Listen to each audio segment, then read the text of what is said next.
সপ্তাহের প্রথম কার্যদিবসে সচিবালয়ে এসে হঠাৎ বেশ কয়েকটি মন্ত্রণালয় পরিদর্শন করেছেন প্রধানমন্ত্রী তারেক রহমান। ২৯ মার্চ সকালে বিনা নোটিসে প্রধানমন্ত্রীর আগমনে সংশ্লিষ্ট মন্ত্রণালয়ের অনেক কর্মকর্তা-কর্মচারী তৎপর হয়ে ওঠেন। প্রধানমন্ত্রীর প্রেস উইং জানিয়েছেন, প্রধানমন্ত্রী সকাল ৯টা ৫ মিনিটে সচিবালয়ে আসেন। এরপর তিনি বিভিন্ন মন্ত্রণালয়ের অফিস ঘুরে দেখেন। প্রথমে তিনি ৬ নম্বর ভবনে বিদ্যুৎ ও জ্বালানি মন্ত্রণালয়ে যান। সেখানে বিভিন্ন রুমে গিয়ে কর্মকর্তা-কর্মচারীদের সঙ্গে কথা বলেন। এ সময় তিনি বিদ্যুতের অপচয় রোধ ও খরচ কমাতে শীতাতপ নিয়ন্ত্রিত যন্ত্রের কম ব্যবহারের পরামর্শ দেন। এ সময় জানালার পর্দা সরিয়ে দিনের আলো ব্যবহারের কথা বলেন প্রধানমন্ত্রী।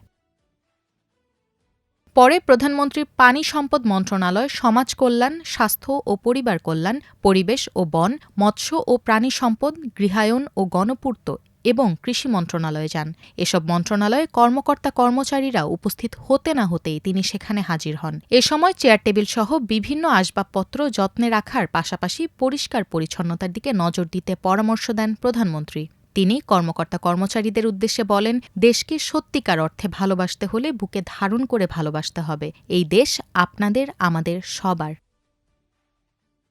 বিভিন্ন মন্ত্রণালয় ঘুরে নিজের দপ্তরে ফিরে কৃষিকার্ড সংক্রান্ত বিশেষ কমিটির সঙ্গে বৈঠক করেন প্রধানমন্ত্রী তারেক রহমান।